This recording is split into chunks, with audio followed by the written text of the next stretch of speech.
Level 1. The Water Debtor. You are 15. You have been banished. Your sietch owes a water debt, and you have been sent to collect it. The sun is white overhead. The sand is a furnace. You walk all day. You do not sweat openly. The tribe is watching. Your stillsuit catches the rest. A thimbleful lost per day. That is all a Fremen stillsuit allows. Then you see him. A man in robes, face bloody, knees on sand. He has only seconds of breath left. He is not from your sietch. He is not from anyone's sietch now. You kneel beside him. You do not offer water. You have none to give. He dies looking at the sun. You attach the reclamation strap. You take what is owed. A human body holds 33 liters of water. Somebody already took most of it. You do not ask who. Water here moves like gold moves on earth, from the people who have none to the people who already have too much, and the middlemen keep what they can carry. Nobody tells you about Fremen funerals. You do not cry at them. You cry at promotions instead. Tears are the only liquid you own. Every other drop belongs to the tribe. You bring the water home. A man hands you a flask. It is stitched from human skin. You do not ask whose. You already know. A woman watches you walk in, blue within blue eyes. A Sayyadina. She stares at you too long, and when you look back, she turns away. You feel marked. You are not wrong. That night, you cannot sleep.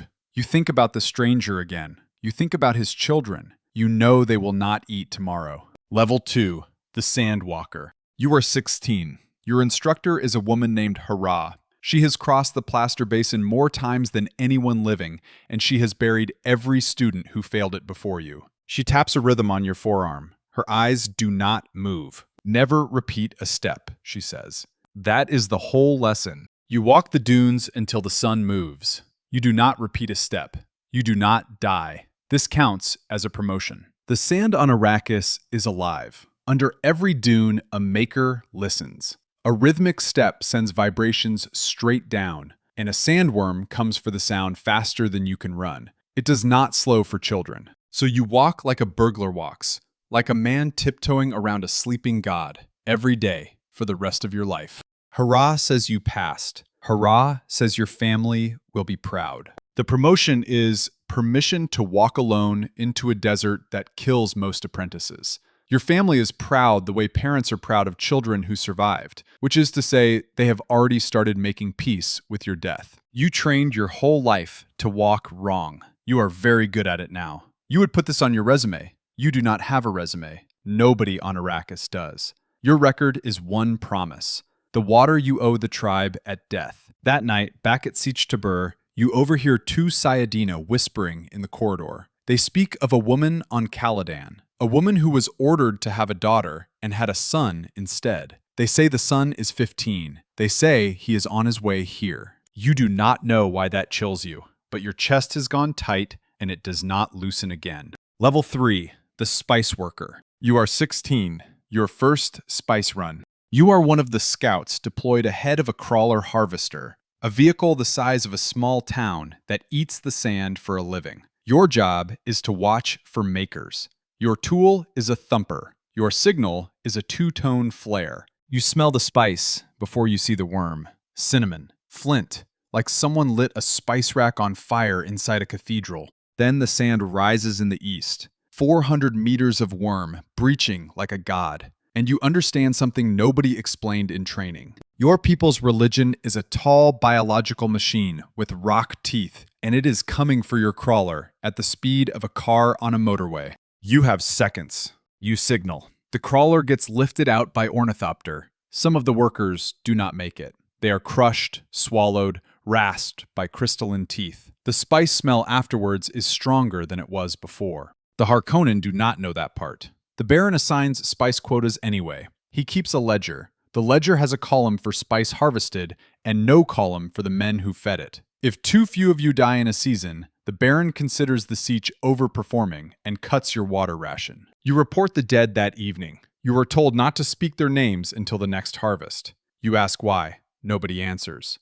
You find out weeks later. The thumper you used to summon help on your first desert night is the same thumper you now use to invite Shai Hulud to dinner. Stilgar watches you give the report. He is the Naib of Sietch Tabr. He does not speak. He makes a note. You do not see what he writes. You will see it again. Level 4. The Fedaykin. You are 17. You earn the red markings of the Fedaykin, the death commandos who guard Muad'Dib. Your first assignment is a Sardaukar ambush at the Shield Wall Pass. The Sardaukar are the Emperor's soldier fanatics, trained on Seleucia Secundus, a prison planet where more than 60% of new inmates die in their first months. The survivors become the Emperor's soldiers. They have never been beaten in open combat. You were told this as a warning. Your commander treats it as a starting offer. The crysknife at your hip is carved from a dead sandworm's tooth. Once drawn, it cannot be sheathed unseen. It must taste blood first. Your enemies or yours. A drawn crysknife means someone dies.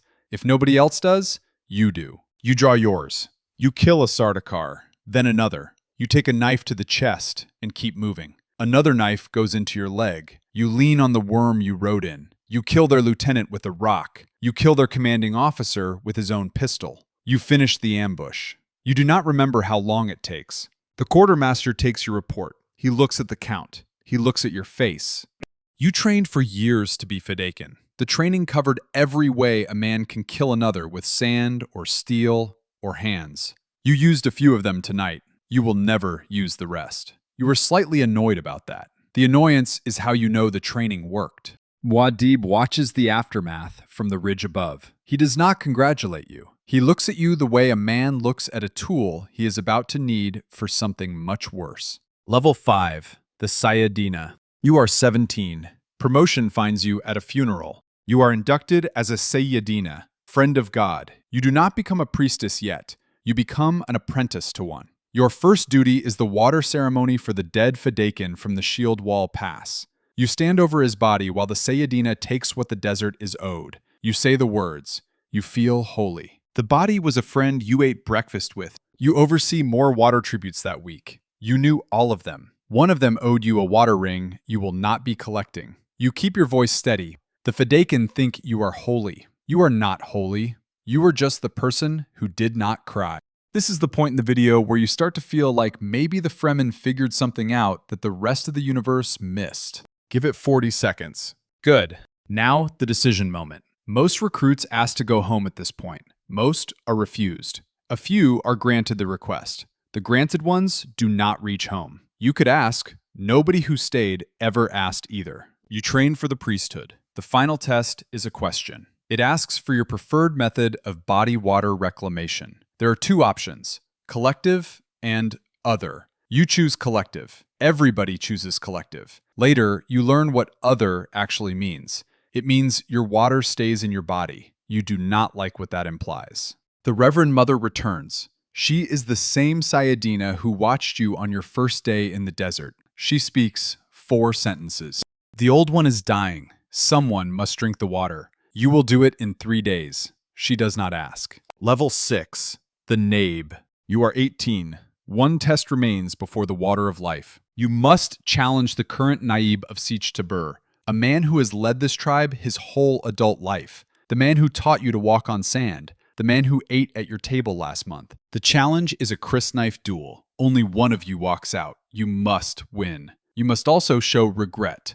This is a rule of the world. The Naib is not elected. The Naib is not chosen. The Naib is the one who has sworn never to be taken alive. And the only way to leave the office is feet first. It has always been true. There has never been an exception. There is a ritual before the duel. You declare the challenge before 2 Sayyadina, required by tradition. There are no other acceptable reasons. You win the duel. You do not remember how. The Sayyadina mark your name where his used to be. There is no record of the loser. You realize something. Every Naib before you challenged. Every Naib before you killed his teacher. You were standing in a line of men who all did the same thing on the same sand. You have killed Sardaukar. You have killed Harkonnen infiltrators. You have killed the man who taught you to walk. You have killed people whose names you never learned. Your mother still calls you her boy.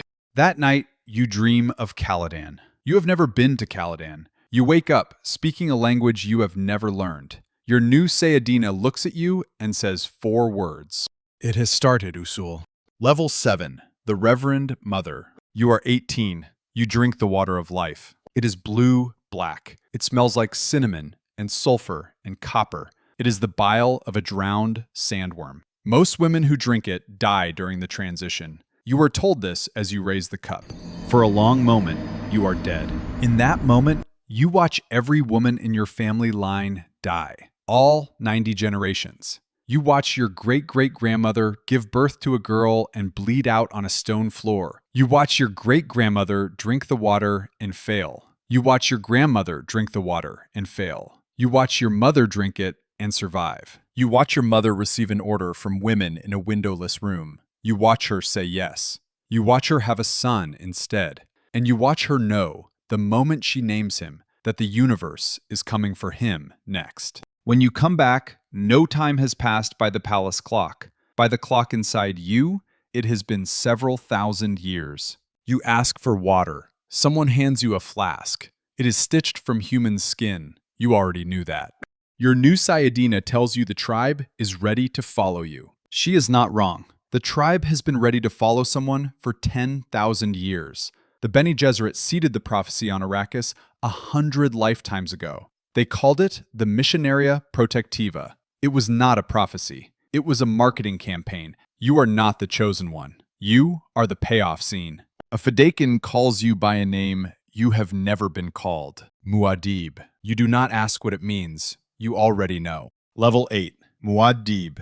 You are 18. You stand on a ridge above the plains of Arrakis. Your army is every Fedaykin alive, a worm regiment riding behind them, and one prophecy that predates every one of them. Across the plains stand the Sardaukar.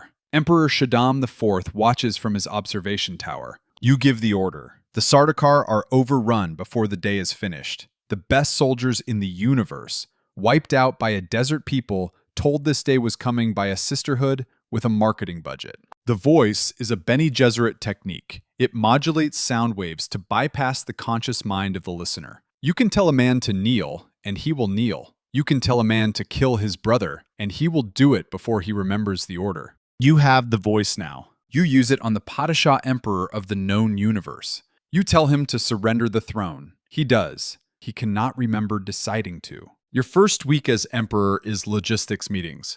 Your logistics team's ledger has 2 columns. The first is planets remaining. The second is reasons for retention. The second column is mostly empty. You order a planet stripped of moisture, then another, then a third. Billions die of thirst in the first weeks of your reign. The quarterly review calls this a strong start. Your mother tells you she is proud. The first water you ever collected came from a stranger in the desert. You called it mercy. Your aides bring you a list today. It is the water extraction schedule for the next planet. You sign it. You do not read it. Nobody reads it. That is the whole point. That night, you look up at the stars and try to count the ones you own. You stop. There are 10,000. 10,000 worlds. 10,000 peoples who call you God. You do not feel like God. You feel like a 15-year-old. You feel like the boy who watched his father die on a marble floor in Arrakis.